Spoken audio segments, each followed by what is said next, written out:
Hola amigos, feliz Santo Sábado. Gracias por estar nuevamente con nosotros a través del Ministerio Digital Verdad Adventista, tu ministerio amigo. Y que nosotros, como ya es costumbre, tenemos ese agrado de poder saludarlos en diferentes partes del mundo, donde quiera que estén conectados con nosotros. Aquí está Chobetito también. Buenos días y feliz sábado. Feliz sábado para cada uno de ustedes. Chobetito estuvo cumpliendo años el sábado pasado, el sábado 30 de enero. Damos gracias a Dios por esa grande bendición en que ya Chobetito pudo cumplir con mucha satisfacción y con salud y con muchas bendiciones sus 12 años de edad. ¿Cómo te sentiste? Muy alegre porque Dios me dio un año más de vida. Excelente. Bueno, Chobetito está aquí con nosotros en este santo sábado y de hecho queremos compartirles una cita tan hermosa sobre las verdades que encontramos en la palabra de Dios sobre este día, que es un día muy especial. Así que Chobetito les va a leer en la palabra de Dios la siguiente cita bíblica. Así que él nos va a presentar el nombre del libro, el capítulo y también el versículo. Bueno, la cita bíblica se encuentra en Nehemías 9:14 y dice así: Les ordenaste guardar tu santo sábado, y por medio de Moisés, tu siervo, les prescribiste la ley y mandamientos y estatutos. Bueno, como ustedes escucharon en Nehemías 9:14, la palabra de Dios es muy clara, muy específica.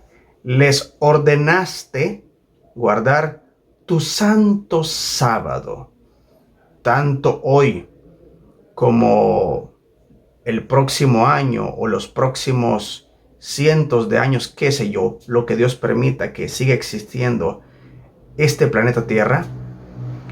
Siempre este día tendrá eso como un distintivo especial del resto de días de la semana. Aquí dice tu santo sábado. ¿Y de quién es el sábado? El sábado es de nuestro Señor. Es el día del Señor, el día de nuestro Creador. El sábado es no solamente un día santo, sino es el día en que se conmemora la creación. Es decir, es el no cumpleaños de la creación, porque la creación no tardó un año para ser creada, sino en una semana. Entonces es la conmemoración semanal de todo lo que existe. Y es un motivo precioso para nosotros, las criaturas de Dios, tanto la raza humana como los animales, como todo lo creado, la vegetación, las flores que son tan hermosas. Tenemos que conmemorar cada sábado para recordar que venimos de las manos de un amoroso Creador.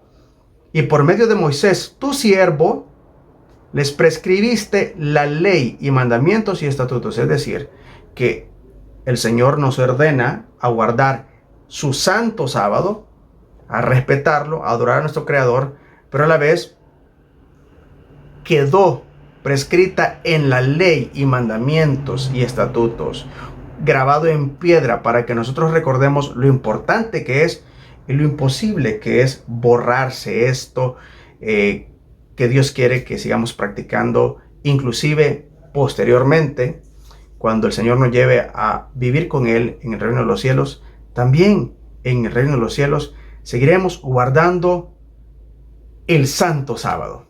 Así que Chobetito en esta oportunidad también quiere saludar a cada uno de nuestros amigos y hermanos que se conectan con Verdad Adventista en diferentes partes del mundo.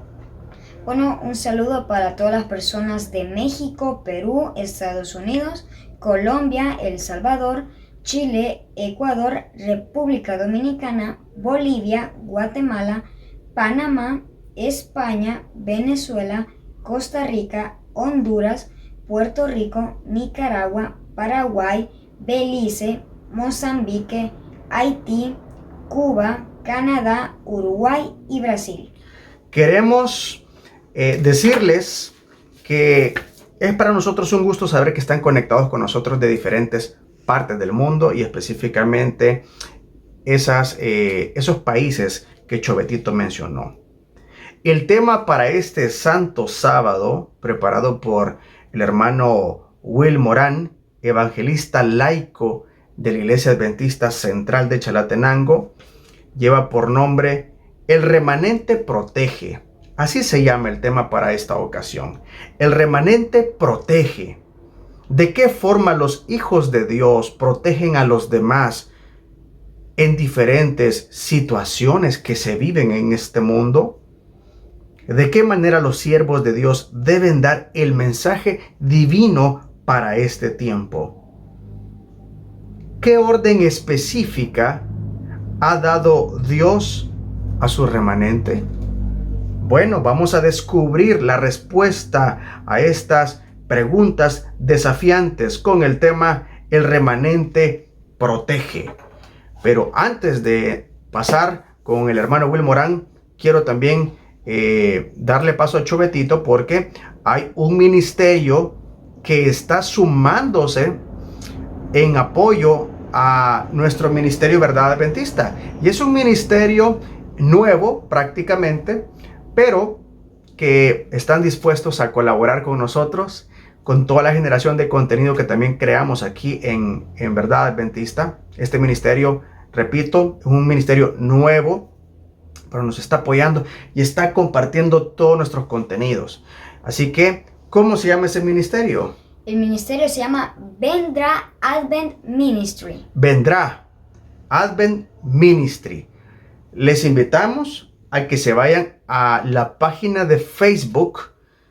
En Facebook ellos aparecen como Vendrá Advent Ministry. También tienen Instagram.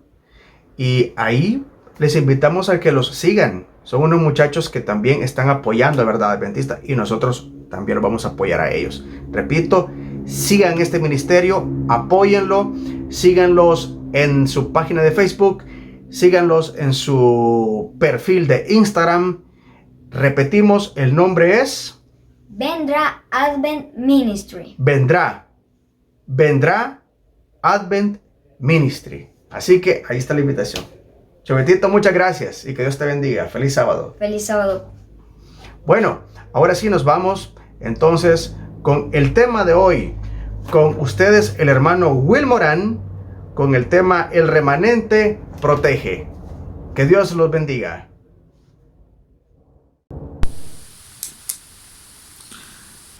Bienvenidos una vez más. Qué bendición tener la palabra de Dios y poder estudiarla con libertad todavía. Nos dice en las profecías que llegará un momento cuando esto que podemos hacer ahora no lo vamos a poder hacer. Hoy estaremos reflexionando sobre precisamente un rol casi desconocido que el remanente cumple en el planeta, ¿no? En la sociedad global. Para eso, como siempre, suplicaremos al Señor que nos dé su bendición. Padre bendito, alabado sea tu nombre. Señor, oramos para que bendigas este momento de reflexión. Y cada uno que toma el tiempo para aprender, para escuchar, que pueda ser bendecido. Y Dios, que también sea un instrumento para que por su medio también otros puedan recibir esta bendición. Queremos ser útiles, queremos servir a los demás, queremos dar honor y gloria a tu nombre. Por favor, danos tu espíritu. En el nombre de Jesús lo pedimos. Amén. Hay una noticia que por lo menos a mí me impactó cuando la conocí. Y es una noticia que no ha sido como muy difundida por los medios corrientes, dominantes, diría yo. porque pareciera que la prensa corriente parece confabulada en contra de la religión y a favor de los antivalores, ¿no? Y claro, ¿de qué noticia es esta? Miren, la noticia cuenta que en un hospital una habitación era compartida por dos enfermos, dos pacientes, y que uno de ellos era una persona que confiaba en Dios, era un religioso, y entonces un cristiano espiritual, diría yo. Y entonces, claro, él tomó un tiempo para hacer una oración, pero el compañero de habitación aparentemente era todo lo contrario. Y entonces tomó un cilindro de oxígeno, debe haber sido no el grande, sino uno fácil de manipular, y lo golpeó hasta matarlo, por el hecho de que había orado. Imagínese usted. Es increíble, ¿no? Pero estas cosas están ocurriendo. Y claro, nos impactan. Sin embargo, no debería extrañarnos. Porque como hemos comentado antes, estamos en medio de un conflicto entre el bien y el mal. Y en el Evangelio según San Mateo, en el capítulo 10 y en el verso 22, Jesús nos lo advirtió, Él lo anticipó, y dijo: y seréis aborrecidos de todos por causa de mi nombre. Mas el que persevere hasta el fin, este será salvo. ¿Sí? Y dice en Mateo 24, en el verso 9, entonces os entregarán a tribulación y os matarán, y seréis aborrecidos de toda la gente por causa de mi nombre. Ciertamente, ¿verdad? Entonces, como dije antes, la noticia nos impacta, pero no debería extrañarnos, ¿verdad? La gente actual, la sociedad actual, consciente o inconscientemente se ha vuelto enemiga de Dios. Y en su insensatez trata de deshacerse de todo aquello que tiene sabor a cristianismo verdadero, a cristianismo real, ¿no? Y por supuesto, eso implica a las personas que proclamamos estas verdades y que insistimos en que la autoridad de Dios está por encima de cualquier otra autoridad. Entonces, ahora, sin darse cuenta, el mundo y la humanidad incrédula, la humanidad rebelde, al querer eliminar a ese remanente, a ese pequeño grupo que se mantiene fiel al Señor, sin darse cuenta, esta actitud va a resultar en su propio perjuicio, en su propio daño. Y precisamente de esto es que estaremos conversando o reflexionando en este momento. Para entender estas cosas, le invito para que miremos Apocalipsis, el capítulo 7 y el verso 1 al 3. Dice así: después de esto vi 4 ángeles en pie sobre los 4 ángulos de la tierra. Es decir, esto es un asunto mundial, que detenían los 4 vientos de la tierra para que no soplase viento alguno sobre la tierra, ni sobre el mar, ni sobre ningún árbol. O sea, los vientos significan ¿qué? Significan poderes destructivos.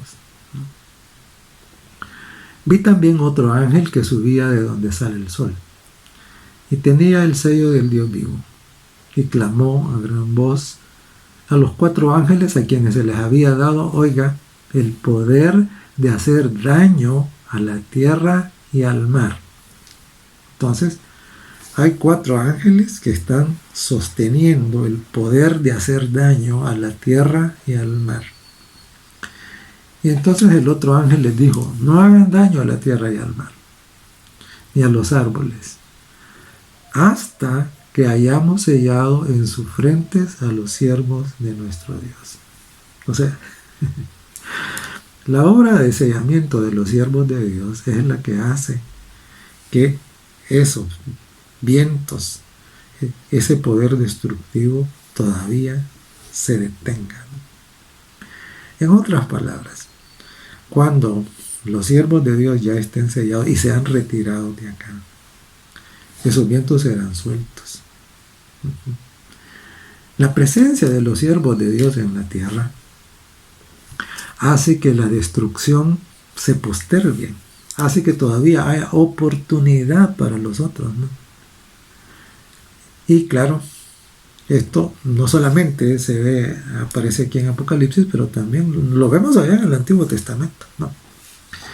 En Génesis, en el capítulo 18, en los versos 20 al 32, encontramos nosotros una conversación muy interesante entre Abraham y el Señor, ¿verdad? Es decir, que este asunto de que la presencia de los siervos de Dios se convierte en una especie de seguro, de protección para los incrédulos, para los impíos mismos, lo encontramos en el caso en la experiencia de Sodoma y Gomorra, ¿verdad? Entonces vamos a Génesis, el capítulo 18, para que lo miremos. Dice el verso 20, entonces Jehová le dijo a Abraham, por cuanto el clamor contra Sodoma y Gomorra se aumenta más y más, y el pecado de ellos se ha agravado en extremo, y eso es lo que vemos en el mundo hoy, es exactamente lo mismo, ¿no? Mire, darse cuenta de que el matar a los niños antes de nacer se vuelve legal, por ejemplo, es horrible, ¿verdad? Es horrible. Y así por el estilo, cada vez vamos encontrando que se normalizan cosas que son absolutamente contrarias a la voluntad de Dios. Tanto que aplica muy bien la expresión de Génesis que dice el pecado de ellos se ha agravado en extremo. Entonces la situación que había allá en Sodoma y Gomorra es la misma situación en la que estamos llegando ahora. Y entonces dice el verso 21, descenderé ahora y veré si han consumado su obra según el clamor que ha venido hasta mí. Y si no, lo sabré. Y se apartaron de allí los varones y fueron hacia Sodoma, pero Abraham estaba aún delante de Jehová. Y ahora note la conversación entre Abraham y el Señor. Dice Abraham, ¿destruirás también al justo con el impío? Y dice Abraham, quizá haya 50 justos dentro de la ciudad. ¿Destruirás también y no perdonarás al lugar por amor a los 50 justos que estén dentro de él? Lejos de ti esté hacer el mal, que hagas morir al justo con el impío y que sea el justo tratado como el impío. Nunca tal hagas. El juez de toda la tierra no ha de hacer lo que es justo. Y entonces respondió el Señor. Ahora mire. Abraham le está diciendo, Señor, si hay 50 justos allá adentro, ¿vas a destruirlos? Es que vas a destruirlos, ¿no? Si hay 50 justos ahí. Y entonces, dice el verso 26, respondió a Jehová, si hallare en Sodoma 50 justos dentro de la ciudad, perdonaré todo ese lugar por amor a ellos. Mire, ¿verdad? O sea, la presencia de 50 justos adentro, o sea, de esas ciudades, porque eran 2 ciudades que conocemos por su nombre, pero también habían otras. Si había 50, esas ciudades no hubieran sido destruidas, ¿verdad? El Señor así lo dijo, ¿no? Dijo, no, si hallare 50 justos dentro de la ciudad, perdonaré a todo el lugar. 50 justo dentro de Sodoma. Perdonaré a todo el lugar, dice. Pero entonces Abraham viene, y Abraham tenía dudas. Él sabía cómo eran las ciudades. Y Abraham replicó y dijo: he aquí ahora que he comenzado a hablar a mi Señor, aunque yo soy polvo y ceniza. O sea, Abraham estaba diciendo: mire, yo no tengo derecho para estar aquí intercediendo ni pidiendo favores. Sé que no los merezco. Eso es lo que Abraham quiere decir cuando dice: he aquí que soy polvo y ceniza, ¿verdad? Y dice en el verso 28: quizá faltarán de 50 justos 5. Entonces Abraham ya está diciendo: mire, yo dudo que hayan 50. A lo mejor habrá 45. Y entonces dice: no la destruiré si hallare ahí 45. Claro, 45 justos, 45 siervos, ¿verdad? Podrían haber evitado la muerte de cuantos otros. Y dice el verso 29: y volvió a hablarle y dijo: quizás se hallarán ahí 40. O sea, Abraham sabía que la situación era tan degenerada, tan corrupta, que él sabía de que la cantidad de justos de allá adentro era bien mínima. Y entonces por eso le dice en el verso 29: quizás se hallarán ahí 40. Y el Señor responde: no la destruiré si hay 40. Y en el verso 30 dice: y dijo: no se enoje ahora mi Señor si hablare, quizás se hallarán ahí 30.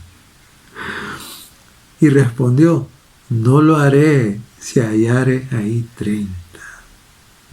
O sea, cada vez va bajando, ¿no?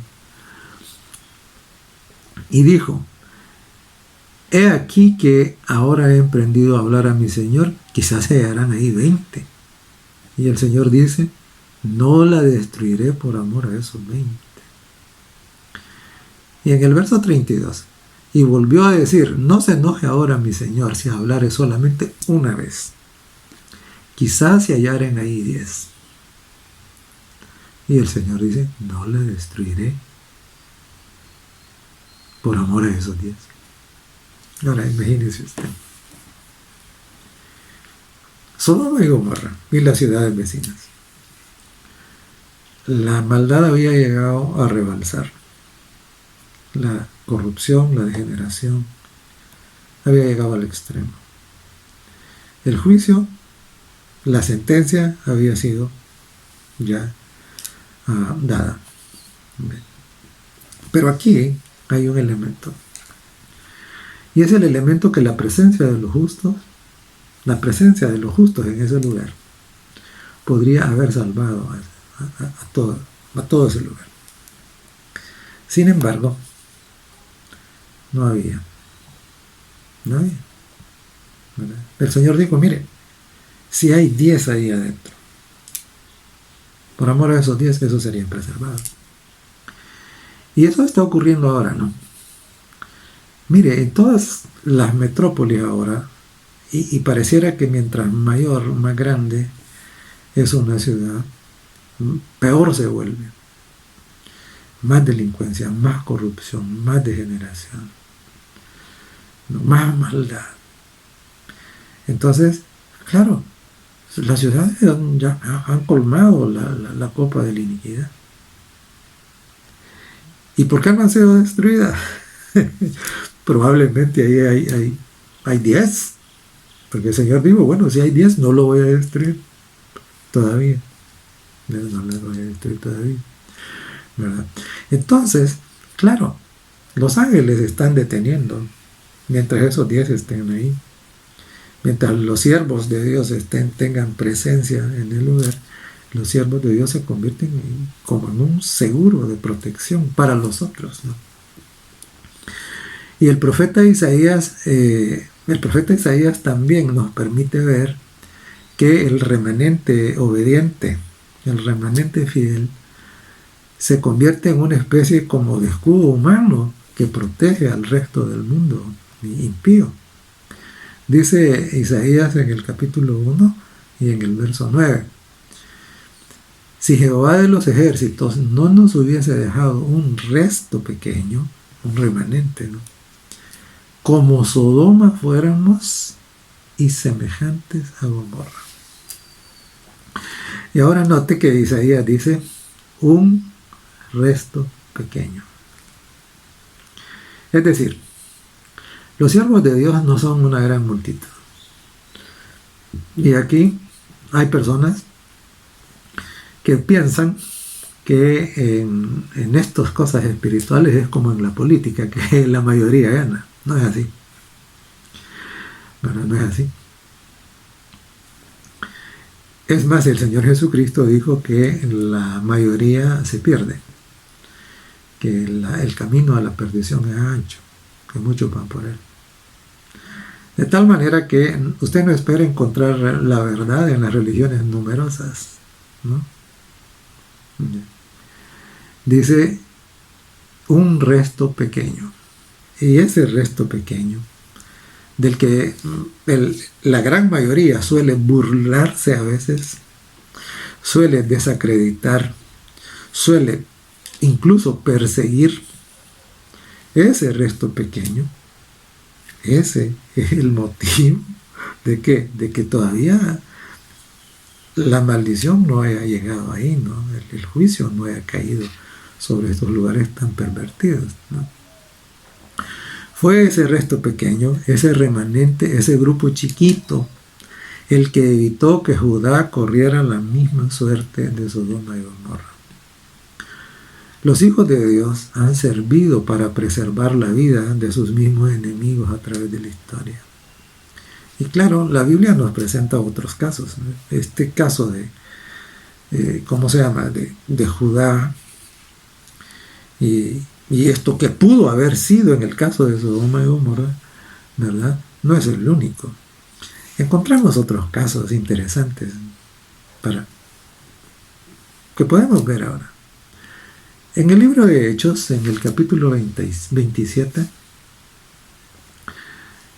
encontramos el relato de cuando Pablo está siendo llevado a Roma para enfrentar su audiencia ante César. Y está viajando en un barco.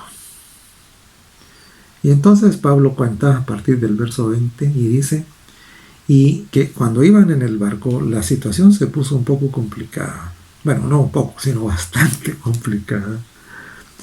Y dice, y no apareció ni sol ni estrellas por muchos días. Y acosados por una tempestad no pequeña, o sea, un huracán, ¿verdad?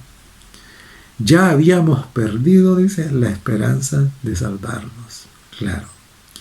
Recuerde que en aquellos tiempos los barcos eran barcos de madera, ¿no?, que funcionaban, eran movidos a vela. O sea, no era fácil controlar una nave de esa naturaleza, y en medio de la tormenta, y parecía que eso tenía ya varios días. Entonces, dice Pablo, ya habían llegado a pensar que no iban a salir vivos de ahí. Entonces Pablo dice, como hacía ya mucho que no comíamos, puesto en pie en medio de ellos, dijo, habría sido, por cierto, conveniente, oh varones, haberme oído. ¿Por qué?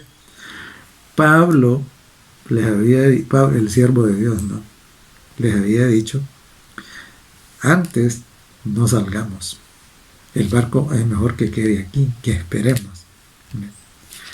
Pero el centurión, el militar, el que mandaba, le fue a consultar al capitán del barco. Y el capitán del barco le dijo, no, vámonos. Esos son los consejos de los malos, ¿no? Ahora, ¿por qué estoy haciendo este comentario? Estoy haciendo este comentario porque es bien común que rechacemos el consejo que Dios nos envía por medio de sus siervos y aceptemos el consejo de los supuestos expertos.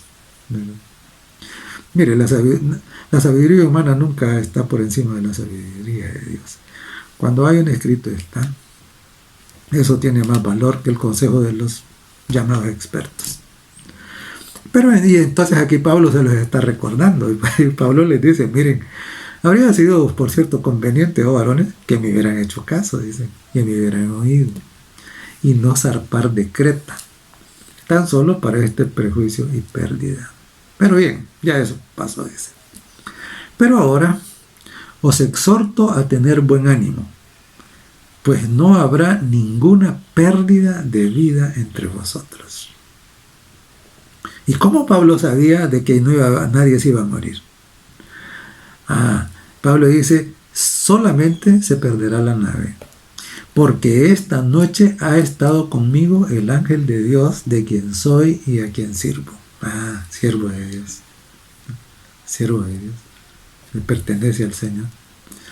Diciendo, Pablo, no temas, es necesario que comparezcas ante César. Y he aquí, oiga, ponga atención a esto, Dios te ha concedido a todos los que navegan contigo.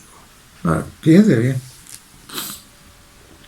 En otras palabras, si Pablo no hubiera estado en ese barco, Pablo, el siervo de Dios, el que pertenece a Dios, no hubiera estado en ese barco, todos los demás se hubieran ahogado. Porque el ángel le dice claramente, te han sido concedidos, le dice, Dios te ha concedido todos los que navegan contigo. Pablo se constituyó ahí en el elemento protector para todos los que iban en el barco. Y por eso dice, por tanto, varones, tened buen ánimo. Yo confío en Dios, que será así como me ha dicho. Y si miramos más adelante, el verso 37 dice, y éramos todas las personas en la nave 276. O sea, si a 276 le restamos uno, Pablo, entonces tenemos que 275 personas fueron salvas del naufragio porque ahí había un hijo de Dios. Entonces, cuando en un grupo se saca al hijo de Dios, se le maltrata, se le excluye, se le persigue, se le ridiculiza, se le hace daño porque es hijo de Dios, se está rechazando esta protección. Casi 300 personas, 275, se salvaron porque un hijo de Dios estaba en ese barco. Los hijos de Dios entonces son un elemento protector para los demás con su presencia. Pero como Pablo les dijo, también no solo con su presencia, sino también con sus consejos. Porque ellos no se hubieran encontrado en esa dificultad si hubieran hecho caso a lo que Pablo les había dicho. Por supuesto, estaba siendo guiado por el Espíritu Santo, ¿no? Pero no hicieron caso. Entonces, claro, el rol de este pequeño grupo es mostrar a los demás los consejos de Dios. Y su presencia misma se convierte en un factor de protección para los demás. Desafortunadamente, la reacción de las gente, de las personas, de la mayoría, es una reacción contraria. Se desprecia el consejo y a veces, como dije antes, se desprecia a los consejeros o se los persigue, ¿verdad? Se los ridiculiza. Entonces, cuando los consejos de los siervos de Dios son tomados en cuenta, que no son los de ellos, son los consejos que Dios manda, ¿verdad? Porque cuando los siervos verdaderos no hablan por su propia cuenta, ellos hablan lo que Dios dice. Entonces, naciones enteras pueden salvarse. Y este es el caso que nosotros encontramos en el libro de Jonás. Mire, Asiria era una nación increíblemente cruel, malvada, al extremo. Era tan malvada que ya, como en el caso de Sodoma y Gomorra, prácticamente la sentencia estaba dictada. Pero Dios, el que hizo todo, el Creador, el que nos dio sus santos mandamientos, el que nos dio a Jesús, para que tuviéramos esperanza de salvación, Él es misericordioso. Y Él aún a los peores, a los más malvados, Él no quiere que se pierdan. Él quiere salvarlos, ¿verdad? Y entonces vino y Dios le dijo a Jonás, Jonás, allá hay un pueblo que no me conoce y son tan malvados que si no abandonan sus malos caminos van a ser destruidos. Por favor, ve y dales a conocer la situación. Y entonces, claro, al principio Jonás no quiso, pero Dios de alguna manera lo convenció que fuera. Finalmente Jonás fue y dice en el capítulo 3 del verso 4, del verso 4 al 10 es que vamos a leer, y dice: y comenzó Jonás a entrar por la ciudad camino de un día, y predicaba diciendo: de aquí a 40 días Nínive será destruida. Sí, claro. ¿Por qué? Porque éramos unos malvados. Entonces, claro, Nínive será destruida. Ahora, note que el mensaje de Jonás no era un mensaje agradable. No era un mensaje de prosperidad, sino que era un anuncio de que por causa de la maldad la destrucción iba a venir. Y de alguna manera también eso es parte del mensaje actual para nuestro tiempo. Estamos llegando acerca del tiempo en que todo esto se va a terminar, ¿no? Y ese es parte del mensaje que tenemos que dar.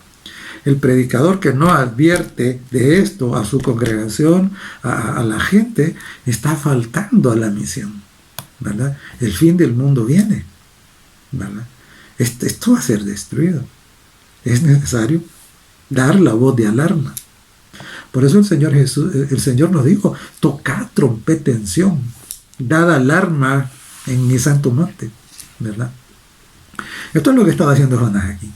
Y él no estaba disfrazando el mensaje, no le estaba poniendo flores, no estaba haciendo nada para suavizarlo. Él estaba dando el mensaje así, claro, simple. De aquí a 40 días, Nínive será destruida. Pero los ninivitas, que hasta ese momento habían sido unos malvados de primer orden, dice que le creyeron a Dios. Imagínese usted. Los ninivitas, dice, creyeron a Dios. O sea, y esto es importante porque aquí nos dice que le creyeron a Jonás. Ellos se dieron cuenta de que el mensaje no era un mensaje humano, que era un mensaje divino, ¿verdad? Le creyeron a Dios, dice, y los hombres de Nínive creyeron a Dios y proclamaron ayuno y se vistieron de cilicio desde el mayor hasta el menor de ellos. O sea, se humillaron delante de Dios. Y llegó la noticia hasta el rey de Nínive y se levantó de su silla, se despojó de su vestido y se cubrió de cilicio y se sentó sobre ceniza. Se baja del trono, dice, y se sienta sobre ceniza. El rey se estaba humillando por la palabra de Dios. E hizo proclamar, dice, y anunciar a Nínive por mandato del rey y de sus grandes, su gabinete, su corte, diciendo: hombres y animales, bueyes y ovejas, no gusten cosa alguna, no se les dé alimento ni beban agua. Cúbranse de cilicio hombres y animales, y clamen a Dios fuertemente. Y la última parte es clave. Dice: y conviértase cada uno de su mal camino. ¿Qué es esto? Esto es un llamado al arrepentimiento. Mire qué hermoso cuadro. Tenemos acá toda una nación humillada. ¿Y qué? con, con una proclamación de la necesidad de arrepentimiento. Ojalá pudiésemos tener eso ahora, ¿no? Sí, ¿no? Es una nación humillada, ¿verdad? Una nación que reconoce la necesidad de arrepentirse, de abandonar cada uno su mal camino. Dice, de la rapiña que hay en sus manos. Qué frecuente es ahora. ¿Quién sabe si se volverá y se arrepentirá Dios y se apartará del ardor de su ira? Y no pereceremos. Y ahora el desenlace, ¿no? Dice, y vio Dios lo que hicieron, que se convirtieron de su mal camino y se arrepintió del mal que había dicho que le haría y no lo hizo. Ahora supongamos lo siguiente. Pensamos en este escenario. Jonás, siervo de Dios. Los ninivitas eran unos malvados. Suponga usted que cuando Jonás llega, claro, este es un extranjero y que con el mensaje que viene, ¿no?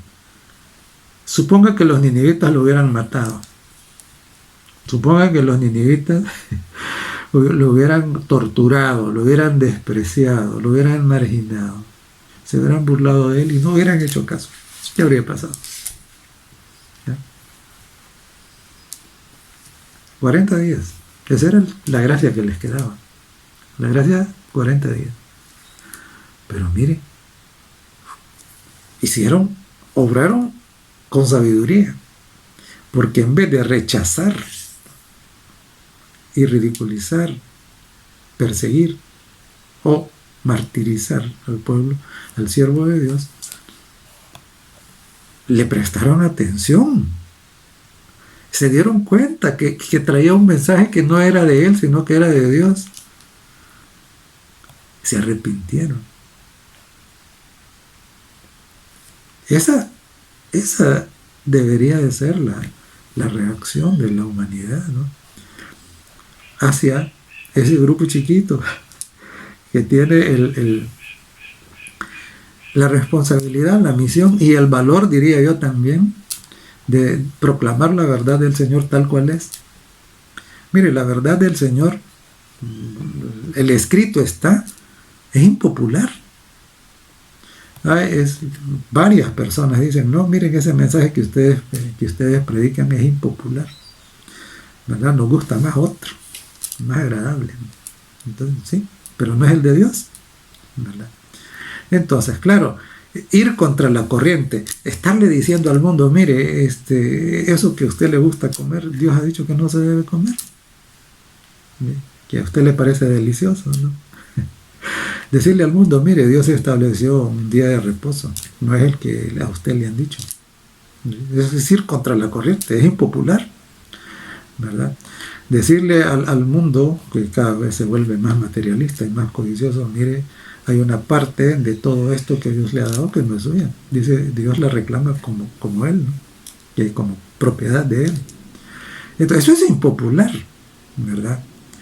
Decirle que claro, que debe renunciar a la carne, al mundo. Eso es impopular, ¿verdad? Entonces, claro, pero es la verdad, pero es el mensaje de Dios. Y los ninivitas lo reconocieron, ¿no? Y eso salvó la ciudad, eso salvó la nación, eso salvó la vida de todos ellos, ¿verdad? Y claro, es importante pues que despertemos a esa realidad. Y otro caso en que escuchar los consejos de Dios a través de su siervo salvó a la nación es el caso de Egipto. Fíjense que en Egipto Faraón, Dios en su misericordia le da un sueño a Faraón sobre la crisis que venía, ¿no?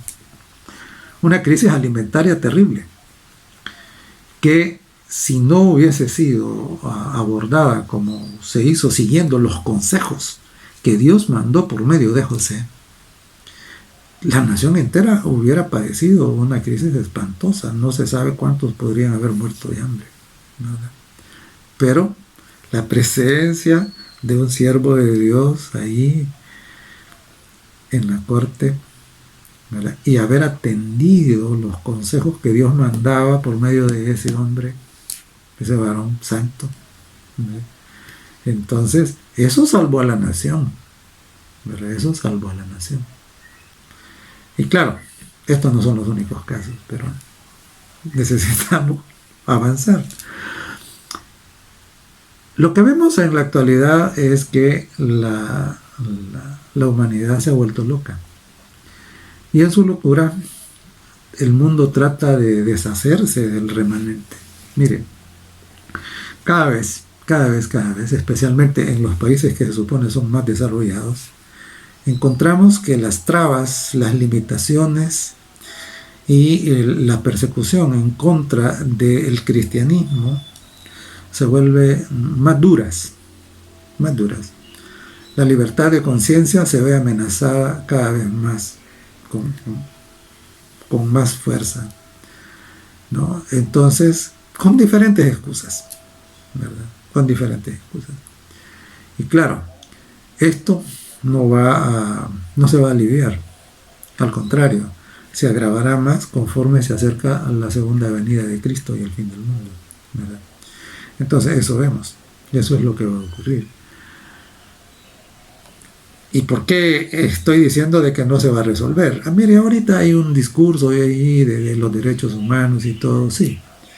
Pero ese discurso, desafortunadamente, cuando hablamos de libertad de conciencia, eso no se aplica, ¿verdad? Entonces, de libertad de culto, eso no se aplica. Simple, ¿verdad? Hay otras cosas que se reclaman, como los derechos de los homosexuales, por ejemplo, ¿no? Eso está por encima de los derechos de los cristianos, es comprobadísimo.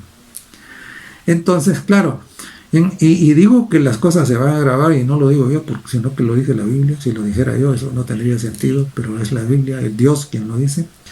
Dice en Apocalipsis, en el capítulo 13, ¿no?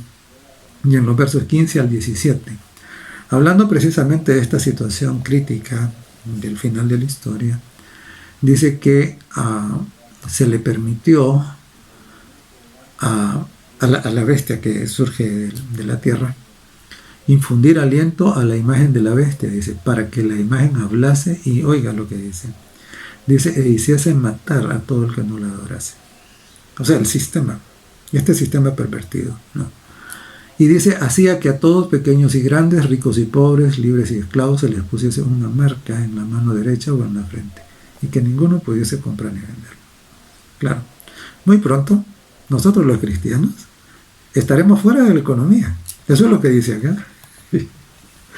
No vamos a poder comprar ni vender, como medida de presión para aceptar estas ideologías corrompidas, ¿verdad? Que contradicen frontalmente la voluntad de Dios, la palabra de Dios.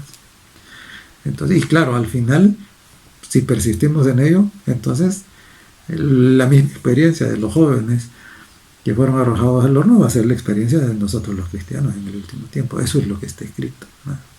Usted puede leerlo, ¿no? Apocalipsis capítulo 13. Claro, en ese sentido, y no olvide que ese remanente, estos que la sociedad del mundo quiere eliminar ahora, que quiere arrinconar, que quiere marginar, que quiere hacer desaparecer, esos son la razón por la que el mundo no ha sido destruido.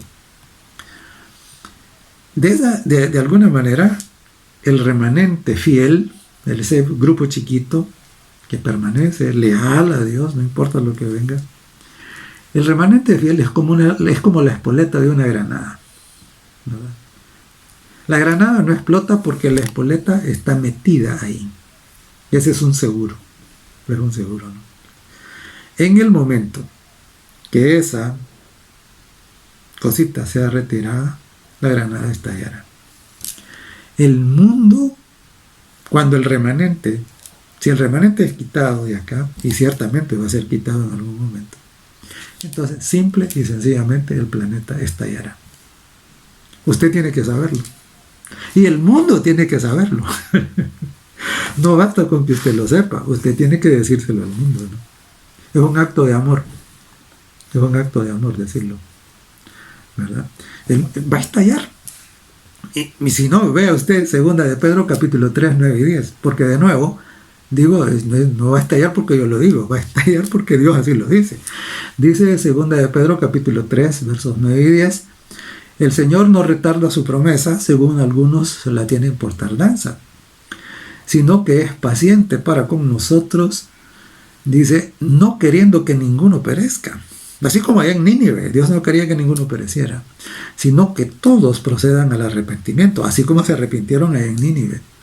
Pero el día del Señor, dice, vendrá como ladrón en la noche, en el cual los cielos pasarán con gran estruendo, y los elementos ardiendo serán deshechos, y la tierra y las obras que en ellas hay serán quemadas. Es decir, el planeta va a estallar.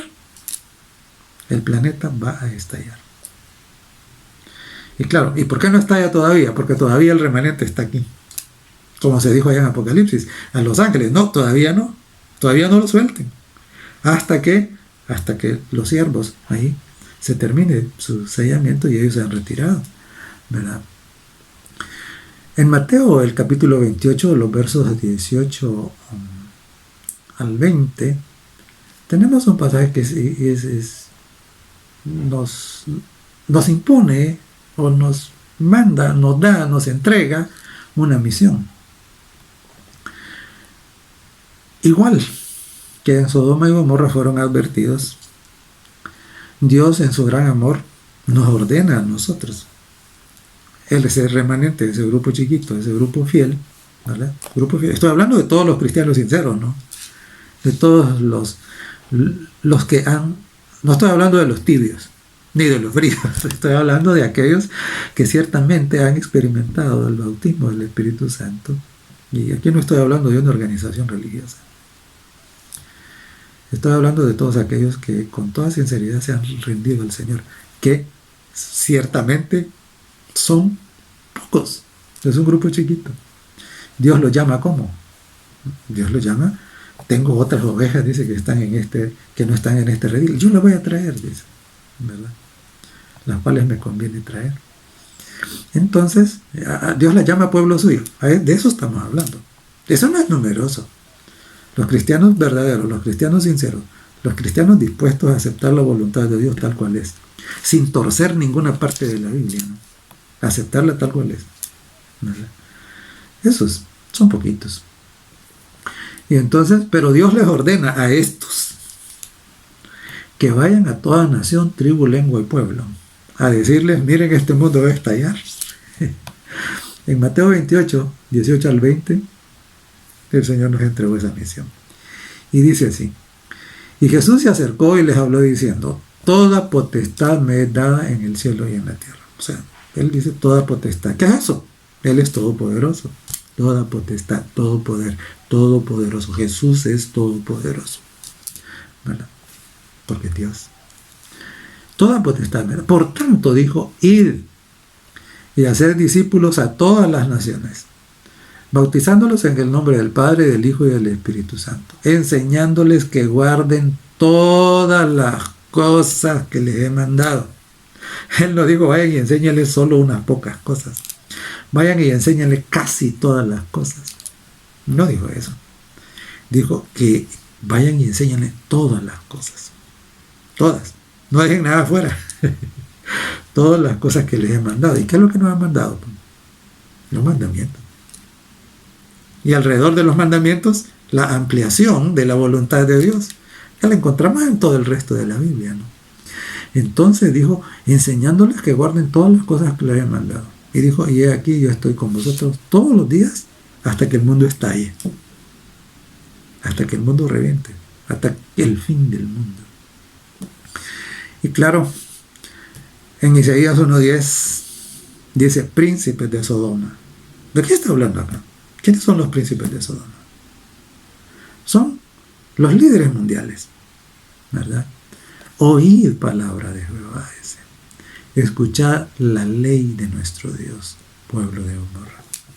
Claro, los príncipes de Sodoma son todos aquellos que son líderes, que tienen influencia mundial, que tienen influencia sobre otros, pero que no pertenecen al remanente, no pertenecen al grupo ese que ha decidido con todo su corazón, arriesgar hasta su vida misma, pero permanecer fieles a Dios, a su voluntad y a su palabra, ¿verdad? Porque saben que solo en Cristo hay salvación. Saben que no hay otro nombre. Y saben que este mundo va a estallar con todos aquellos que no quisieron abrir la puerta para que Jesús entrara con ellos, a ellos, y el Espíritu Santo transformara sus vidas, ¿verdad? A eso es que se está dirigiendo, no dice príncipes de Sodoma, oigan, así como el rey de Nínive escuchó, escuchen ustedes también, dice. Y aquí quiero también hacer esta reflexión en relación a la responsabilidad que tiene el liderazgo. Miren, ahora se han inventado una palabra, ahora le llaman influencers. ¿Y qué son los influencers? Son aquellos que de alguna manera inciden o influyen en las opiniones de los otros. Y claro, de una u otra manera, los influencers, los líderes, ya sean líderes políticos, líderes religiosos, líderes académicos, personas, ¿cómo se llama?, que lideran las élites económicas y todo eso, eso tienen una responsabilidad mayor todavía. Porque de acuerdo a todo lo que hemos recibido, más conocimiento, más influencia, más poder, así es nuestra responsabilidad. Y entonces, claro, debemos de tener mucho cuidado y asegurarnos que nuestra influencia, si es que ejercemos influencia sobre otros, y de hecho lo hacemos, sea una influencia que está sujeta al escrito está revelado por Dios. Cualquier otra influencia tendremos que dar cuenta de ella. O sea, un influencer es responsable por su propia condición personal, pero también por el efecto que tiene en la mente de los demás. Esto no es cualquier cosa, ¿verdad? Esto no es cualquier cosa. Por eso es que es una insensatez, ¿no? Es una insensatez tratar de ejercer influencias que contradicen la voluntad, la palabra, la revelación dada por Dios, ¿verdad? ¿Por qué? Porque eso es como estarse clavando uno un puñal, ¿verdad? Así que dice príncipes de Sodoma, influencers del mundo, influencers de las religiones torcidas, de las religiones que pretenden, pero no son. Oíd palabra de Jehová, dice, escuchad la ley de nuestro Dios, pueblo de Gomorra, dice. Y claro, el Señor Jesús, en el Sermón del Monte, el Sermón del Monte, el último, ¿no? Porque hizo 2 sermones del monte, al inicio y al final. El sermón profético de Mateo 24 dice en el verso 14, y será predicado este evangelio del reino en todo el mundo, para testimonio a todas las naciones. Y entonces el planeta estallará, ¿verdad? Esa es nuestra responsabilidad como remanente, ¿no? Como remanente debemos reconocer, primero tenemos que reconocer nuestra identidad, no somos igual que los demás, ¿verdad? Como pueblo fiel, como hijos de Dios, como aquellos que tienen celo por su Dios, por su casa, ¿verdad? Nosotros tenemos que reconocer que estamos viviendo en el último tiempo, que tenemos una misión que cumplir, que nuestra presencia ahora, lo reconozcan o no los demás, es una bendición para ellos, y que nosotros tenemos la responsabilidad de dar los consejos tal como Dios los ha dicho. Claro, al final, haber cumplido con esta misión será de satisfacción para nosotros. Y no debemos correr el riesgo de ser hallados faltos cuando seamos pesados. sino que podamos decir, Señor, hice mi parte, ellos no se arrepintieron, pero eso fue su libre albedrío, pero nuestra responsabilidad es eso, es cumplir con nuestra presencia y nuestra predicación, eso, ¿no? El ser ese factor de protección para todavía la humanidad. Que Dios nos ayude a cumplir esa misión. Exaltemos a Cristo, exaltemos su palabra. Que el Espíritu Santo nos mantenga ardiendo de fervor para vivir rectamente delante de Dios y delante de los hombres, para hacer una bendición, incluso para nuestros enemigos. Que esa sea su realidad, ya sea la mía, ya sea la de todos aquellos que en algún momento han hecho un compromiso con nuestro Señor Jesucristo. Que Dios nos bendiga. Amoroso Padre, gracias porque los ángeles todavía sostienen los vientos. Oramos para que en el corto tiempo que todavía queda, antes de que el planeta sea destruido, podamos cumplir nosotros con la misión que nos ha encomendado. Que las personas sobre las cuales podemos tener algún efecto, alguna influencia, puedan arrepentirse como lo hicieron los habitantes de Nínive y puedan encontrar en ti, Señor, salvación, perdón, gozo, paz y al final vida eterna. Gracias por tu misericordia y tu bondad. Perdónanos y ayúdanos siempre. Gracias por tu protección y cuidado. En el nombre de Jesús. Amén.